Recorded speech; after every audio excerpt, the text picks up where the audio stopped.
Hey, I'm in Mammoth Lakes, California right now. Just got back from skiing. Realized I've not been making enough posts about the inner workings of my band, things like that. So I want to give this tour. Today I'm going to show you the bathroom and shower combination. What's cool about this is it's actually a 4-foot long bench seat. So you can fit 3 people on here. There's even a workstation that can fold out. You work on your laptop, eat dinner, whatever you need like that. Show you that in a different video. Yeah, but for the bathroom shower. So what's cool in small vehicles is what you really want to do is use space as efficiently as possible. If you have a full stand-up shower, you can hang clothes in it, things like that, but it really eats into your living quarters. It makes a big wall and a big divider of the room. I like having a very open floor plan. So remove the cushions, set them up like that. This lifts up, latches up here at the top. That way you can still drive around, things like that. I'm using what's called the Throne composting toilet. I absolutely love this thing. The coolest thing about it is it's how DIY it is.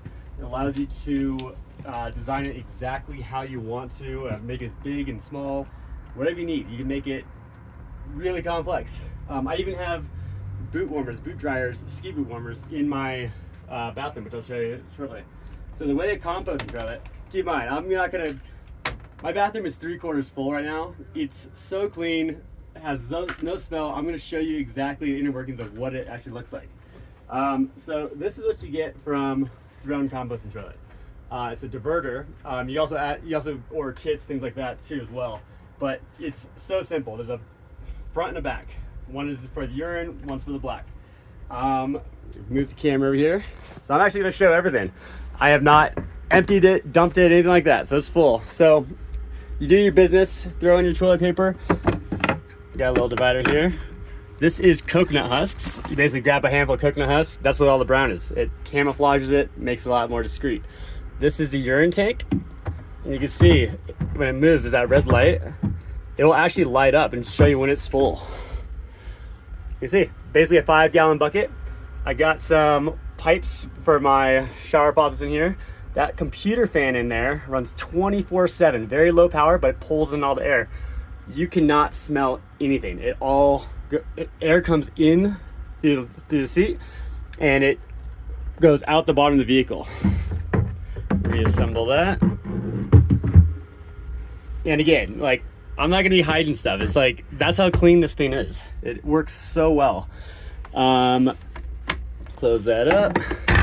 Another cool thing is when I get back from skiing, my ski boots, covered in snow, wet, they run off into the shower, plug that in.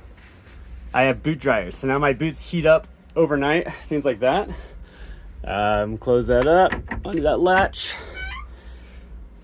and then turn it back into a couch. Let's go over my shower. So, what's cool about my shower is, again, it's built into the bathroom, built into the bench. It doesn't take up any extra room, like some other vans. My water heat source, I actually cut the radiator lines from my engine. I ran 40 feet of extra radiator line to the back of my van.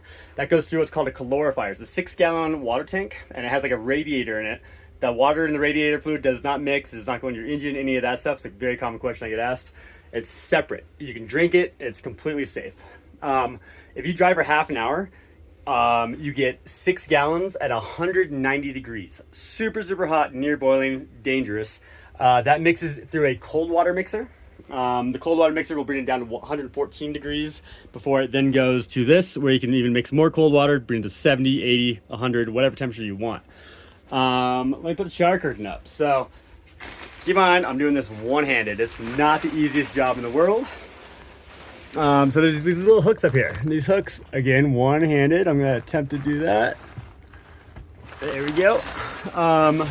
This is made out of ripstop nylon. Ripstop nylon is used for backpacks and tents. It's a really strong, waterproof. I'll give you a good view on that one. Clip that up, again, one-handed. I should be doing this with 2, but show you how easy it is that way. And yeah, that's how it goes up. Has a zipper door and all that. Shower head. Well, now, see if I can do this one-handed. There we go. Yeah, and there's a valve on here, so I can turn it on and off from the shower head. Once this is on, use your temperature control. Set it for hot, set it for cold, whatever. Turn that on, water will start spraying. Zipper door. The cool thing with this is it's fully waterproof, has the waterproof sealing, all that. So when this gets all closed up, like that, like so, has a little door at the top. Any excess steam and moisture goes out the vent fan. So you're not getting moisture all over the van, things like that. Makes it really, really great. It's not a gimmicky thing. I used to think, okay, like how often we use the shower, all that. I use the shower a ton. I use it probably every other day if I don't have friends in town that want a hot tub or something like that. It works great. I use it all the time. So I'm gonna leave that up. I cannot get that one-handed. So yeah, that's basically how my shower is.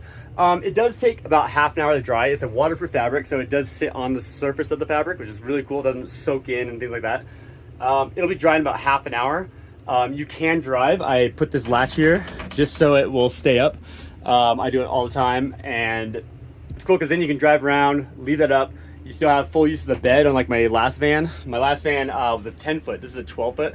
So this one has the couch and things like that. One of the upgrades I did with this year's van. Yeah, I think that's about it.